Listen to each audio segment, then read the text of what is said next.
CBSE कक्षा 10वीं term 2 Hindi विषय के संदर्भ में इस वीडियो के माध्यम से हम आपको पद्य खंड के माध्यम से दो विषयों का अध्ययन करवाएंगे, जिसके अंतर्गत आपसे दो कविताओं से संबंधित प्रश्न पूछे जाएंगे, जिसमें उत्साह अट नहीं रही है और कन्यादान। इन दोनों कविताओं से 3 प्रश्न पूछे जाएंगे और प्रत्येक प्रश्न 2-2 अंक का रहेगा।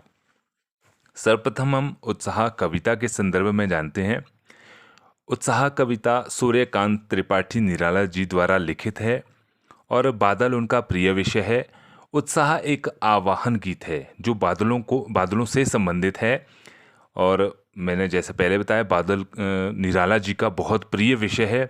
कविता में बादलों को एक तरफ पीड़ित प्यासे जन की आकांक्षा को पूरा करने वाला दिखाया गया है। वह धरती पर प्यासे जनों की प्यास बुझाता है, तो वहीं दूसरी तरफ बादल की नई कल्पना और नए अंकुर के लिए विध्वंस, विप्लव और क्रांति चेतना को संभव करने वाला भी दर्शाया गया है। कवि जीवन को व्यापक और समग्र दृष्टि से देखता है। कविता में ललित कल्पना और क्रांति चेतना दोनों है। सामाजिक क्रांति या बदलाव में साहित्य की भूमिका महत्वपूर्ण होती है। जितने भी हमारे पूर्व लेखक हुए हैं स्वतंत्रता से पूर्व, उनकी प्रत्येक कविता के माध्यम से देश में नई क्रांति, नया उत्साह जागृत करने का इन कविताओं ने बहुत प्रयास किया है। कवि अपनी रचनाओं में बिजली जैसी चमक और संघर्ष का स्वर मुखरित कर सकता है। इस कविता में कवि की जनवादी भावना मुखरित हुई है। इसी में दूसरा भाग है अट नहीं रही है। अट नहीं रही है ये भी निराला जी की है और इसमें कवि ने फागुन के सौंदर्य का वर्णन किया है। कविता फागुन की मादकता को प्रकट करती है। बहुत ही ज़्यादा सुंदरता इसमें फागुन मास की बताई गई है।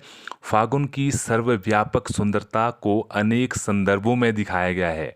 जब मन प्रसन्न हो तो हर तरफ फागुन का ही सौंदर्य और उल्लास दिखाई पड़ता है।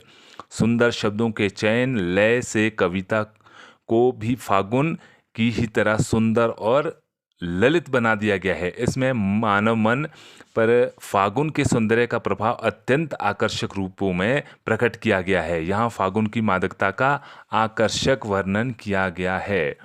अब मैं आपके समक्ष कुछ महत्वपूर्ण प्रश्नों को रखूंगा, जिनकी संभावना हो सकती है परीक्षाओं में वो प्रश्न पूछे जा सकते हैं।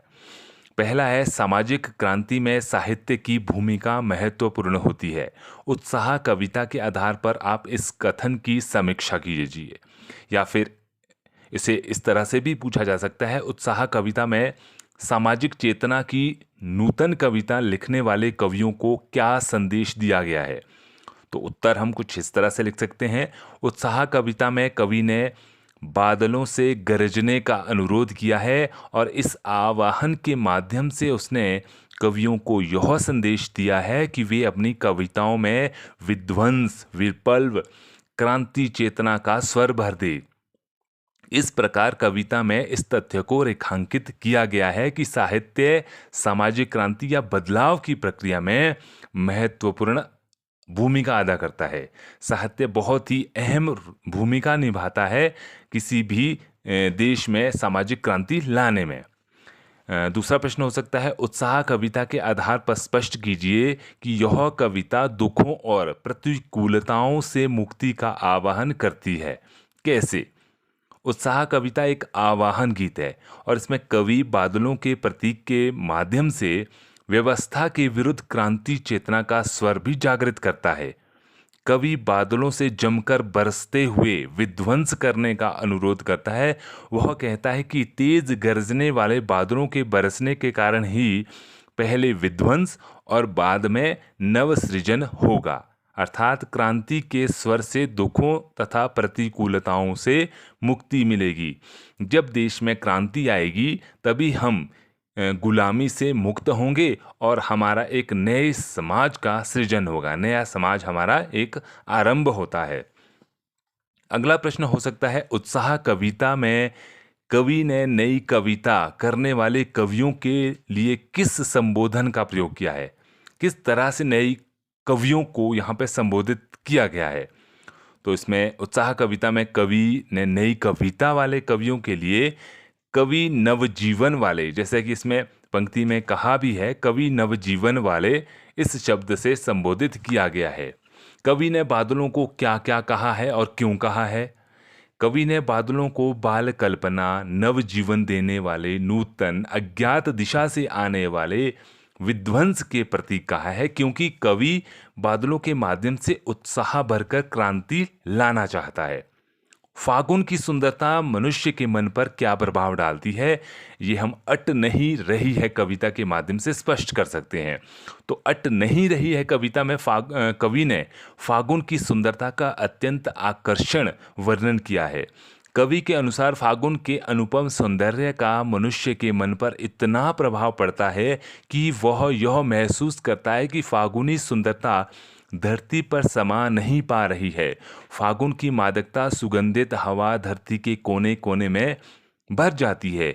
उस समय मनुष्य का मन कल्पना की उड़ान भरने लगता है। वह अपने दुख भूल जाता है और प्रसन्नता का अनुभव करता है। ऐसे में प्रकृति के सौंदर्य पर से आंखें हटाए नहीं हटती है। एक और प्रश्न हम इसी पाठ से लेंगे। अट नहीं रही है कविता में फागुन के सौंदर्य और उल्लास का आकर्षक वर्णन हुआ है। इस कथन की समीक्षा कीजिए।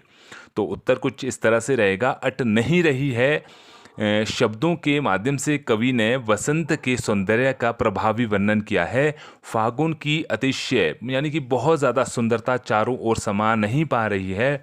फागुन की मादक हवा से धरती का कोना कोना भर जाता है। प्रकृति की सुंदरता को देखते हुए मन बार बार कल्पना के आकाश में उड़ान भरने लगता है। पेड़ों की शाखाएं लाल कोंपलों, हरे हरे पत्तों और सुगंधित फूलों से लद जाती है। तो ये कुछ महत्वपूर्ण प्रश्न थे जिसको हमने अभी समझा। अगली कविता इसी में रहेगी कन्यादान, जो कि ऋतुराज जी की कविता है। कन्यादान कविता में इस तथ्य को निरूपित किया गया है कि स्त्री को सौंदर्य का प्रतिमान बनाया जाना ही उसके लिए बंधन का कारण बन जाता है। इस कविता में माँ अपनी बेटी को परंपरागत आदर्श रूप से हटकर सीख देती है। समाज व्यवस्था द्वारा स्त्रियों के लिए आचरण संबंधी जो प्रतिमान गढ़ दिए गए हैं, जो आदर्श के मुलम्मे में बंधन होते हैं, जिनको स्त्रियों का बंधन कहा जा सकता है, नारी की कोमलता के गौरव में कमजोरी का उपहास छुपा रहता है। लड़की जैसा ना दिखाई देने में इसी आदर्शीयकरण का प्रतिकार है। बेटी माँ के सबसे निकट और उसके सुख दुख की साथी होती है।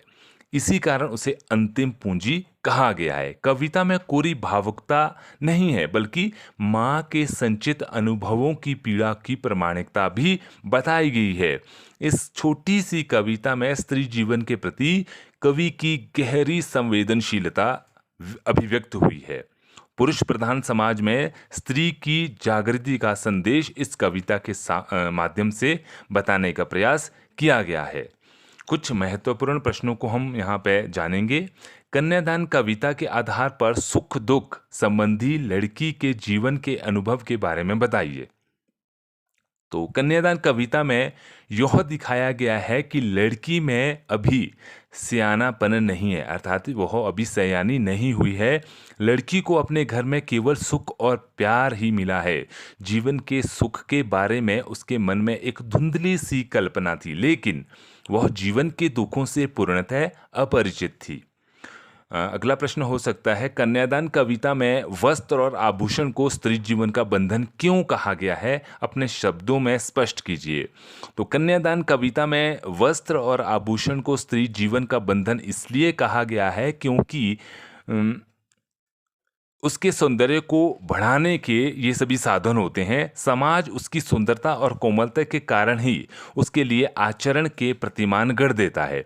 स्त्री को आदर्श के आवरण में कैद कर लिया जाता है। एक पंक्ति है, पाठिका थी वह धुंधले प्रकाश की, कुछ तुकों और कुछ लयबद्ध पंक्तियों की। इस पंक्ति में निहित भाव को स्पष्ट कीजिए। इन पंक्तियों में कवि ने यह भाव प्रकट किया है कि लड़की अभी परिपक्व नहीं हो सकी है, वह अपने घर के स्नेहपूर्ण वातावरण में जीवन के कुछ सुखमय और प्रेमपूर्ण पृष्ठों को ही पढ़ पाई थी। अर्थात उसके मन में केवल सुख ही सुख, एक अस्पष्ट सी कल्पना है, उसने केवल सुख ही देखे हैं। कन्यादान कविता में मां ने अपने बेटी को किन रूढ़ियों या परंपराओं को तोड़ने की शिक्षा दी है? तो इस कविता में यानी कन्यादान कविता में मां ने अपनी बेटी को यह शिक्षा दी है कि वह सुंदर वस्त्र आभूषण से सजी धजी एक पारंपरिक बहू के रूप में अबला बनकर जीवन व्यतीत करे। वह ससुराल के अत्याचारों को चुपचाप सहन ना करे, बल्कि साहस के साथ उसका सामना करते हुए अपनी स्वतंत्रता की रक्षा करे। कन्यादान कविता में लड़की को भावी जीवन के प्रति किस प्रकार का दृष्टिकोण विकसित करने की शिक्षा दी गई है? बहुत महत्वपूर्ण प्रश्न है। तो कन्यादान कविता में लड़की की मां उसे भावी जीवन के प्रति उचित दृष्टिकोण विकसित करने की शिक्षा देती है। कविता में यह संदेश दिया गया है कि स्त्री की सुंदरता, कोमलता, वस्त्र और आभूषणों का आकर्षण उसे बंधन में बांध देते हैं। स्त्री को इससे सचेत होकर स्वयं ही इन बंधनों को तोड़ना होगा। उसे साहसपूर्वक अपने ऊपर होने वाले अत्याचारों का सामना करना होगा, तभी उसे इससे मुक्ति मिल सकती है। अंतिम प्रश्न है, कन्यादान कविता एक मां के संचित अनुभवों की पीड़ा की प्रामाणिक अभिव्यक्ति है। इस कथन की अपने शब्दों में विवेचना कीजिए। मां अपनी बेटी को समझाती है कि नारी के सौंदर्य और कोमलता का आभास कराकर समाज उसे तरह तरह के बंधनों में बांध देता है। वह ऐसा इसलिए कहती है क्योंकि वह स्वयं भी इन बंधनों का शिकार हो चुकी है। उन बंधनों के कारण नारी को जिन कठिनाइयों का सामना करना पड़ता है, उनकी पीड़ा वह स्वयं भोग चुकी है। वह जानती है कि उन बंधनों तथा अत्याचारों का कठोरता से प्रतिकार करके ही वह उनसे मुक्ति पा सकती है। इस प्रकार यह जो कविता एक मां के संचित अनुभवों की प्रामाणिक अभिव्यक्ति है। तो ये कुछ महत्वपूर्ण प्रश्न थे। यदि इससे भी सरलतम रूप में आप इन पाठों को, इन कविताओं को जानना चाहते हैं तो मुझे कमेंट अवश्य करें, ताकि मैं अगली वीडियो में इससे भी सरलतम रूप और कुछ और महत्वपूर्ण प्रश्नों को आपके लिए बना सकूं। धन्यवाद।